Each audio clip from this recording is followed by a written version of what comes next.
Labadiena, gerbimieji žiūrovai. Šiandien mes su jumis pradedame transliaciją iš Tauragės Vytauto stadiono antro kėlinio pusėje ir būtent Tauragės ekipos žaidėjai išsiveržė į priekį. Čia gali būti pavojinga tose perdavimas ir pačios patogiausios vietos, galbūt kalbant apie saulėtas dienas. Čia Sidas Mačaitis. Oho! Ir taip dabar galima sakyti šiek tiek gal ir pasisekė Tauro vartininkui. Dar vienas smūgis ir šį kartą Sidas Mačaitis gelbsti. Atsimuša kažką iš Tauro žaidėjų ir čia puikia galimybė. Dovgi šauna iš gana geros pozicijos.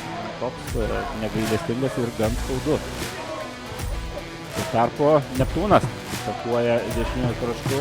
Perdavimas, kurio nesiryžta Sidas Mačaitis. Prakinas. Žaidėjas Dovgi ir štai koks smūgis. Šitame taške gana pasiekė kamuolį. Priminsiu dar komandų sudėtis, gal po šios Neptūno atakos. Kamuolys ilgokai yra baudos aikštelė, skiriamas baudinys. Darius Zubauskas. Žiūrime.